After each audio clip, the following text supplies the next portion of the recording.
Cristo murió por todos los hombres y por cada individuo. Respuesta: nunca he hecho tal afirmación, ya sea en público o en privado, excepto cuando la acompañe de una explicación.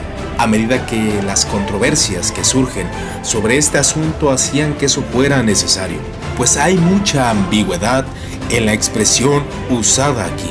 Así, ella puede significar que el precio de la muerte de Cristo fue pagado por todos y por cada uno, o que la redención fue obtenida por precio y se aplica y se transmite a todos los hombres y cada uno.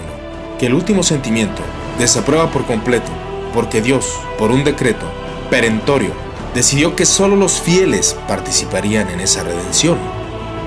Que aquellos que rechazan la primera de estas opiniones considera la manera en que podrían responder a los siguientes pasajes de las Escrituras, que declaran que Cristo murió por todos los hombres, que es la propiciación por los pecados de todo el mundo, que sacó el pecado del mundo, que dio su carne por vida del mundo, que Cristo murió incluso por aquel que podría ser destruido con otras personas, y que los falsos maestros se pueden asociar con aquellos que niegan al Señor que los compró y se dirigen a la destrucción. Por lo tanto, el que habla así, habla de acuerdo con las Escrituras, al paso que él rechaza esta fraseología. Es un hombre osado, que juzga las Escrituras y no las interpreta, pero el que explica estos pasajes según la analogía de la fe cumplen el deber de un buen intérprete y profeta o predicador en la iglesia de Dios. Toda la controversia, por lo tanto, está en la interpretación. Las propias palabras deben ser simplemente aprobadas, porque son las palabras de las Escrituras. Ahora, presentaré algunos pasajes de Prosper of Aquitaine. La distinción fue empleada, incluso en su época. El que dice que el Salvador no fue crucificado por la redención del mundo entero, no considera la virtud del sacramento, pero el caso de los infieles, una vez que la sangre de Jesús, el Cristo, es el precio pagado por todo el mundo para ese precioso rescate. Son extraños los que se deleitan en el cautiverio y no tienen el deseo de ser redimidos, o que después de haber sido redimidos vuelven a la misma servidumbre. En otro pasaje, él dice: con respeto a toda la magnitud como a la potencia del precio, y con respecto a la única causa general de la humanidad, la sangre de Cristo es la redención del mundo entero. Pero aquellos que pasan por esta vida sin la fe de Cristo y sin el sacramento de la regeneración son completamente extraños a la redención. Este es también la opinión de toda la antigüedad.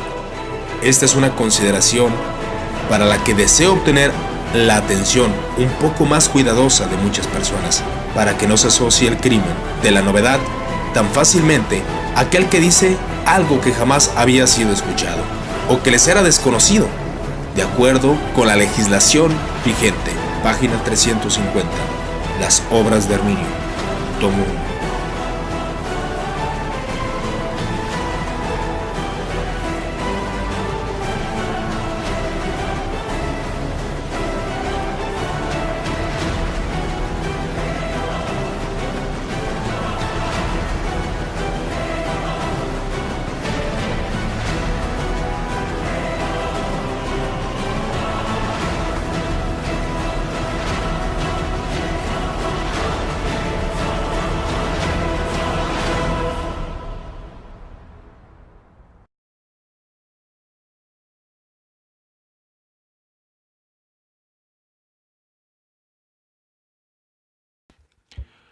Continuamos con Haciendo Justicia a Jacobo Arminio. En esta ocasión vamos a analizar el tema de la expiación universal. Ya tenemos aproximadamente de 2 años tratando de terminar esta serie. También con la dedicación de leer un poco acerca de la teología de Jacobo Arminio, aunque realmente es muy complejo. Es difícil llegar a un punto de entender realmente lo que el escritor dice, ya que se necesita tiempo, se necesita interpretación de lo que la Sagrada Escritura dice y obviamente lo que este expositor enseña. porque muchas veces queremos vernos de manera tan básica de querer enseñar a una doctrina que ni siquiera hemos estudiado, ni siquiera hemos leído. Entonces ahí es donde entra el labor, y precisamente comenzó todo esto como una idea de poder comprender a Jacobo Arminio. En ese año, en el 2017, era un poco más difícil encontrar información acerca de las doctrinas clásicas del arminianismo, pero ahora ya han pasado 2 años. Muchos que abrazan esta postura teológica se han encargado de desarrollarla, de poder fomentar un estudio serio acerca del arminianismo, y es bueno para conocer realmente la postura contraria, en este caso de aquellos que abrazaron el calvinismo, ya que recordarán algunos, por ahí del 2011, si no más recuerdo, 2009, empezó la ola del nuevo calvinismo, y esta ola del nuevo calvinismo trajo pues varias transformaciones de doctrina a muchos personajes y muchas personas para hacerse calvinistas en cuanto a la soteriología, y abrazaron el tulip. Pero la intención principal era conocer lo que es la doctrina de Jacobo Arminio, vuelvo a insistir, para poder fomentar un estudio serio acerca de las posiciones contrarias, independientemente cuál sea, ya sea molinismo, ya sea otras doctrinas, aún doctrinas católicas, entre otros detalles, para poder conocer realmente y dar el argumento en contra. Ahora imagínese usted, si se requiere tiempo para poder interpretar a un personaje, cuánto más que uno pueda refutar alguna doctrina o alguna enseñanza. Muchos se atreven a hacerlo solamente leyendo podcasts o leyendo blogs, perdón, o escuchando algunos podcasts que solamente pues son buenos, pero no son suficientes. Esto solamente es para despertar el deseo de las personas que escuchan, para que cada uno tenga la oportunidad de indagar, de descubrir y aún de corregir si es posible. Entonces comenzamos con esta breve introducción acerca de este punto de partida de Jacobo Arminio, y comenzamos con el tema de la expiación universal. Y bueno, pues dando continuidad a lo que escuchamos en el intro de Haciendo Justicia acerca de la expiación universal, Cristo murió por todos los hombres, ese es el argumento de Jacobo Arminio, y por cada individuo. Pero él menciona, nunca he hecho tal afirmación, o sea, ese es el argumento. Ya que algunos estaban, acusándolo acerca de una interpretación universalista, en ese sentido, de que todos los seres humanos eran salvos por el sacrificio de Cristo. Pero él dice que él ha hablado de esto de manera privada y pública, y esto lo ha acompañado de una explicación, ya que las controversias surgen porque esta frase puede ser muy ambigua y utilizada de manera contraproducente. Y él menciona que así que esto puede significar que el precio de la muerte de Cristo fue pagado por todos y por cada uno, y esto hace que nadie sea condenado. Pero no es así, y a continuación él hace una explicación acerca de su doctrina. Él dice que por un decreto perentorio, un decreto el cual previnió todo esto, y afirma que los fieles, aquellos que crean, aquellos que perseveren hasta el fin, son parte de esta redención, son justificados y entran a esta redención, pero los que creen, aunque hacen la afirmación de que Cristo muere por todo el mundo. Ahora, cabe mencionar algo bastante interesante en cuanto a estos aspectos. Aunque es una realidad que el tulip no era la doctrina oficial de lo que era la Universidad de Leiden, ni de la Confesión belga, ni de Holanda. Realmente el tulip no es desarrollado totalmente en el Sínodo de Dort. El Sínodo de Dort menciona ciertos aspectos semejantes, pero el acróstico tulip es bastante nuevo a comparación de lo que es el Sínodo de Dort, que en 1618 al 1619, donde se desarrolla el sínodo al contraatacar las propuestas de los remonstrantes. Pero es algo que iremos analizando conforme a este estudio, con la única finalidad de despertar el interés de indagar respecto al desarrollo de la doctrina calvinista, que también es uno de los temas que tocaremos después. Entonces, Jacobo Arminio desglosa y dice que aquellos que rechazan la primera de estas opiniones considere que podrían responder a los siguientes pasajes de las Escrituras. O sea, ¿cómo responderían ustedes? Dice Jacobo Arminio. Y yo sé que cada uno de nosotros podría responderle a Jacobo Arminio conforme al pensamiento de la postura teológica. Pero es una realidad que a veces se hacen malabares exegéticos para poder explicar ciertas doctrinas o ciertas enseñanzas. Y él menciona Juan 1:29, que dio su carne por la vida del mundo. Y también que es la propiciación de los pecados de todo el mundo, primera de Juan 2:2. Y también que Cristo murió incluso por aquellos hombres que podían ser destruidos con los demás o con los reprobos, ¿no? Que es Romanos 14:15.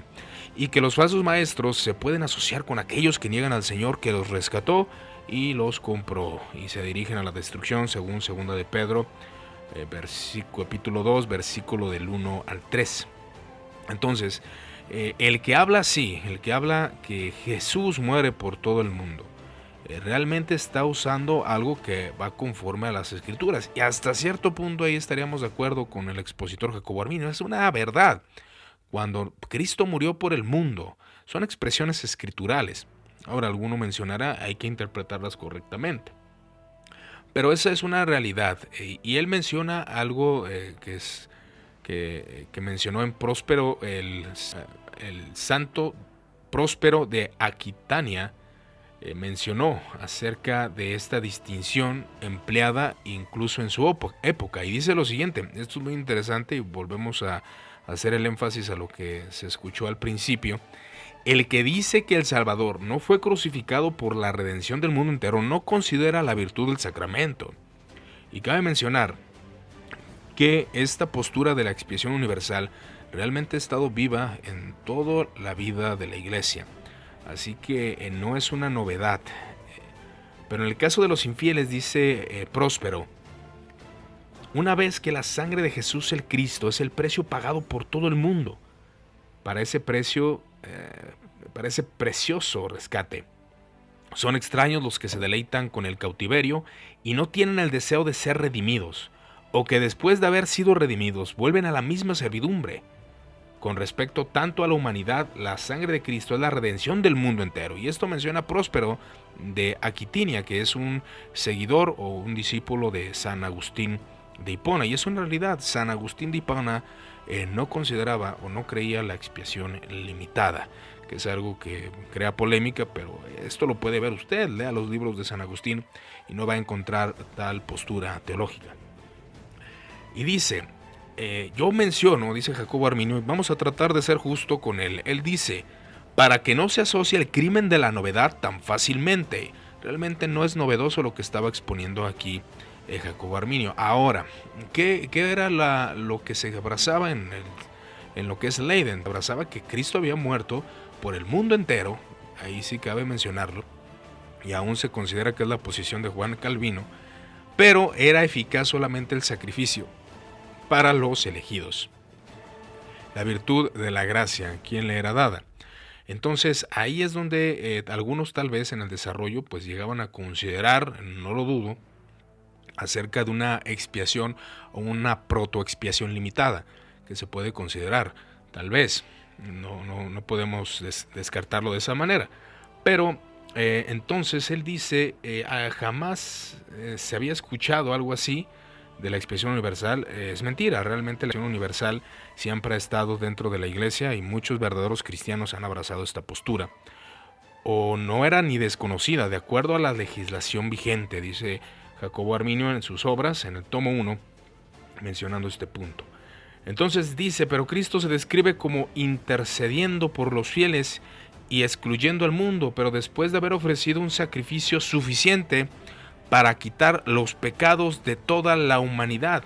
Fue consagrado como un sacerdote sobre la casa de Dios, el cual somos nosotros si tan solo mantenemos firmes la confianza y la gloria de la esperanza hasta el final.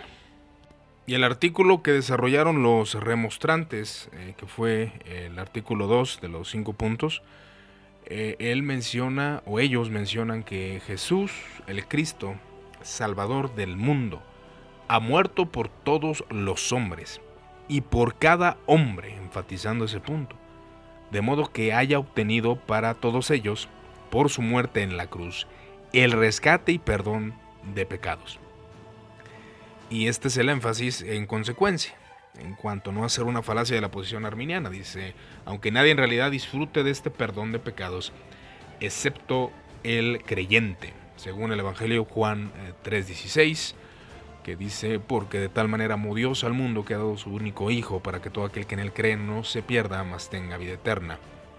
Y mencionando la primera epístola de Juan, capítulo 2, versículo 2, Él es la propiciación de nuestros pecados, y no solo de los nuestros, sino también del mundo entero.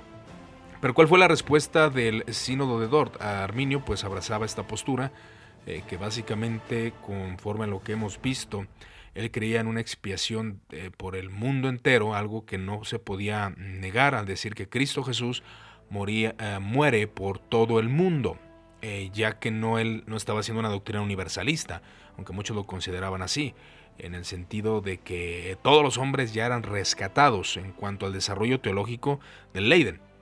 En este año también hay que poner en nuestras mentes que había un desarrollo teológico. Como vimos en la sesión de la predestinación, había diferentes posturas acerca de la predestinación y no se llegó nunca a un consenso. Entonces realmente había un desarrollo teológico y por consecuencia algunos escuchaban ciertas frases que les chocaban. Pero respuesta del sínodo de Dort. Vamos a mencionar algunos puntos del sínodo para mencionar algunos aspectos que no se consideran de la doctrina.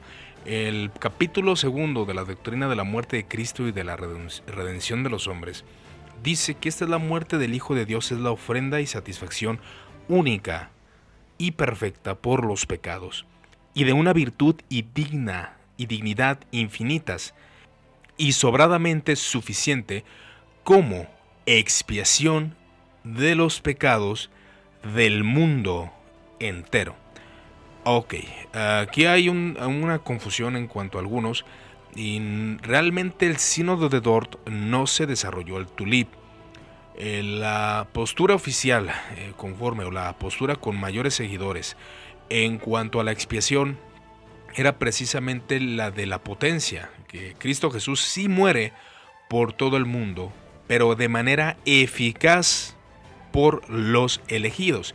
Y muchos concuerdan rotundamente también que Juan Calvino abrazaba esa postura conforme a los textos que podemos ver en su libro. O sea, no es una expiación limitada solamente por los electos, sino que muere por todo el mundo, pero solamente la gracia y la virtud de la salvación la van a recibir los elegidos. Hay una fuente bastante interesante indagando en internet acerca de un blog escrito por el señor César Ángel, si no me equivoco ese es su nombre, y precisamente en este dice lo siguiente: la única fuente clara extraída por Style y Thomas referenda cuando se empleó el acrónimo TULIP es de Loraine Bodmer, autor de la obra de la doctrina reformada de la predestinación en 1932. Evidentemente, entonces Style y Thomas no fueron los creadores del tulip, pero solo sus divulgadores más exitosos. Estos dos exponentes, Style y Thomas, se encargaron de poder pregonar el tulip, y muchos llegaron a considerar que siempre fue la doctrina de la Iglesia Reformada, pero el acróstico fue diferente. De hecho, hay un acróstico que se llama Roses, el cual también menciona diferentes expectativas en cuanto a la soteriología. Entonces, ellos fueron los divulgadores más exitosos bajo este acrónimo. Tiene una historia no muy clara que se remonta a la utilización de Bodmer de ella y tal vez más allá. Y según esto, Cleant Boyd McAfee nació el 25 de septiembre de 1866, a quien pudiéramos llamar el autor del famoso acróstico tulip. O sea, él realmente fue el autor. Estamos hablando de los años 1800 en adelante, hasta el 1900, cuando se utilizó el acróstico tulip. Entonces no es realmente el acróstico tulip, no apareció en lo que es el sínodo de Dort, aunque tenía su postura el sínodo diferente, obviamente, del arminianismo. Entonces se desarrolla este punto. El artículo también es mencionado. Este artículo fue posteado en 1985 por el expositor John Piper, que es bastante conocido. El acróstico del tulip es útil, dice este expositor. Es solo un resumen inadecuado de la teología discutida y establecida en el sínodo de Dort. O sea, no es la expresión del sínodo de Dort como respuesta a los seguidores de Arminio, y no es como muchos erróneamente asumen que contiene la totalidad de la teología conocida popularmente como calvinismo, mejor propiamente dicho como reformada. Entonces, aquí vemos el punto de que el sínodo de Dort, al contrarrestar este punto, dice que la virtud vivificadora y salvadora de la preciosa sangre de su Hijo se extiende a todos los predestinados. Sí, es la muerte por todo el mundo, pero solamente es eficazmente para los predestinados. Y los arminianos, conforme al desarrollo que habían tenido de los postulados de Jacobo Arminio, y conforme a las posturas de los remonstrantes, que siempre va cambiando un poco, obviamente se afirmaba que aún el no electo podía participar de la redención, o sea, participar de esa regeneración y aún apostatar, que es después como se va desarrollando el arminianismo, con John Wesley, entre otros detalles. Pero ese era el punto principal. Entonces el sínodo de Dort dice que es algo eficaz, que un predestinado, un electo, aunque realmente en el arminianismo es lo mismo, un electo no se va a perder, un electo pues es el que va a llegar a la salvación y va a ser salvo eternamente. Pero ellos dicen que solamente el calvinismo afirma que es de manera eficaz de entre todos los pueblos, tribus, linajes y lenguas, a todos aquellos y únicamente aquellos que desde la eternidad fueron escogidos para salvación y que fueron dados por el Padre. Para ellos solamente es aplicable ese sacrificio. Y en el arminianismo, como podíamos ver, la gracia aún es dada para aquellos que no van a creer y a aquellos que posiblemente pudieran creer y posiblemente pudieran apostatar conforme al desarrollo y cuestiones que Jacobo Arminio hacía. El sínodo de Dort afirma la reprobación de tales errores y dice: puesto estos opinan demasiado despectivamente de la muerte de Cristo, no reconocen en absoluto el principal fruto o beneficio logrado por este, y vuelven a traer del infierno el error de Pelagio. Ahora, el error de Pelagio sabemos que era el no obtener, porque tú por medio de tus propias necesidad de la gracia podías creer en Cristo, pero el arminianismo probablemente jamás afirmó eso. El arminianismo sí creía una sinergia, pero era necesario primeramente la gracia para que el hombre fuera cualificado y capacitado para poder elegir el evangelio. Y el sínodo afirma que enseñan que todos los hombres son aceptados en el estado de reconciliación. Ahí es cuando hablan de una expiación universal, aunque leyendo el punto de los remonstrantes y leyendo a un Jacobo Arminio no creían de esa forma. Ya vimos el punto. Y en el pacto de gracia, de manera que nadie es culpable de condenación o será maldecido a causa del pecado original, sino que todos los hombres están libres de la culpa de este pecado. El sínodo de Dort, si está mencionando a los remonstrantes o Arminio para condenar este error, pues no sería el error real de los remonstrantes, aunque se pudiera afirmar de una reconciliación lógica por la cuestión del sistema de la sustitución penal, que dice que Cristo muere por los pecados del hombre y por consecuencia todos los hombres serían salvos, que es un argumento muy conocido en ese sentido. Muere por todos los hombres, pero muere eficazmente por los electos, dice el sínodo de Dort, solamente por los electos de manera eficaz, aunque sí muere por todo el mundo, que es lo que volvemos a mencionar. Pero ellos estaban haciendo hasta cierto aspecto, si lo leemos de esta forma, si leemos algunos textos de Arminio y de los remonstrantes, pues aquí pudiéramos considerar que está haciendo una falacia acerca del punto de vista arminiano. Pero es igual de hacer un análisis más profundo referente a este tema. Igual eso lo podemos hacer cada vez indagando más, y más si usted tiene información respecto a este tema, pues sería bueno poderlo desglosar. Y mencionando el último punto, el punto 5, acerca de los errores que emplean diferencia entre adquisición y aprobación, al objeto de poder implementar con los imprudentes e inexpertos este sentir, que Dios, en cuanto al toca, ha querido comunicar igual a todos los hombres aquellos beneficios que se obtienen por la muerte de Cristo. Pero el hecho de que algunos obtengan el perdón de pecados y la vida eterna y otros no, depende de su libre voluntad. Aquí es donde ya se hace esa batalla, en realidad, acerca del punto, ya que según el sistema arminiano, la gracia preveniente, o esa gracia, podemos decir que la gracia preveniente no estaba tal cual desglosado, así como la expiación limitada tampoco existía en cuanto a ese término. En ese punto podemos afirmar que realmente esa gracia es la que permite al hombre tener esa voluntad para elegir, aunque depende de su libre voluntad. Si se refieren a ese tipo de gracia que desglosa el arminianismo, pues está diciendo algo correcto. Pero si está diciendo que del hombre por sí mismo, sin necesidad de esa gracia, puede elegir la salvación, no es el arminianismo, la cual se une a la gracia, aunque ahí dicen ellos, que se ofrece sin distinción, que esta gracia realmente es para todos. Aunque hay algunas posturas referente a que Arminio pues consideraba que cuando el evangelio era expuesto, esa gracia operaba a fin de que se apropien para sí mismos, a diferencia de como otros hacen aquella gracia, esa gracia diferente a la gracia que se promovía, que puede ser la gracia eficaz. Algunos la mencionan la gracia irresistible, pero eso también es después.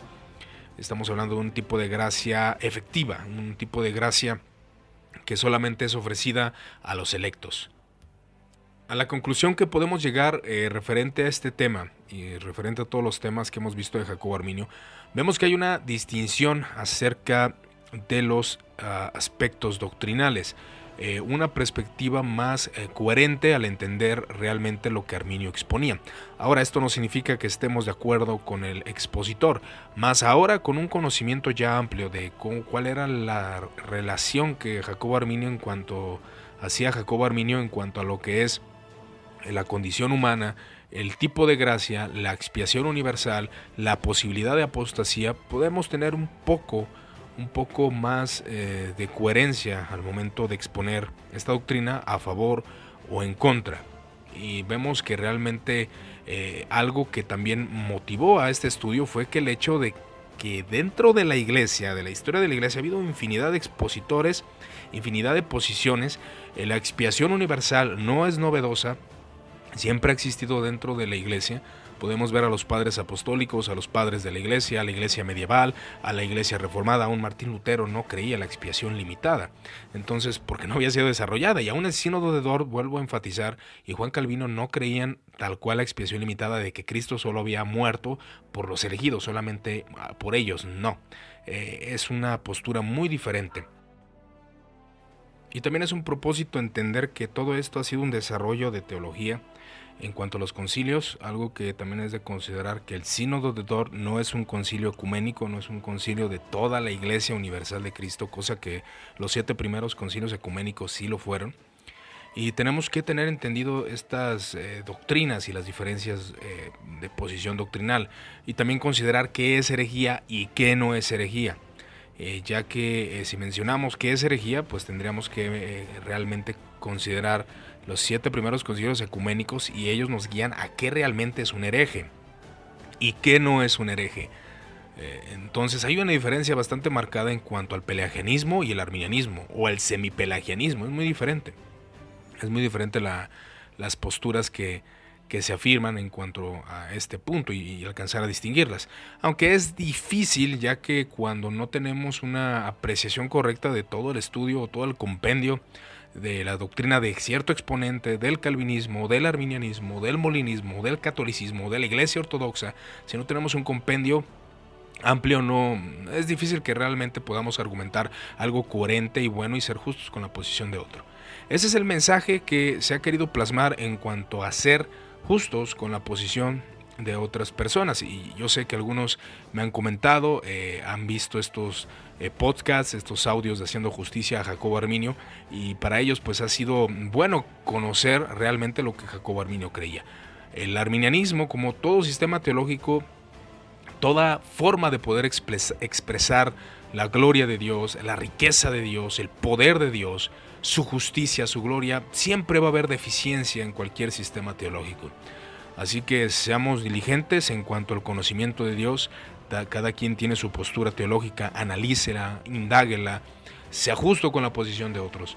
Y esta es la última sesión de Haciendo Justicia a Jacobo Arminio. Si desean iniciar algún debate, comentar algo, lo pueden colocar en los comentarios tanto en el canal de YouTube como en Facebook para poder charlar acerca de este tema. Yo les agradezco su atención y que Dios los siga bendiciendo.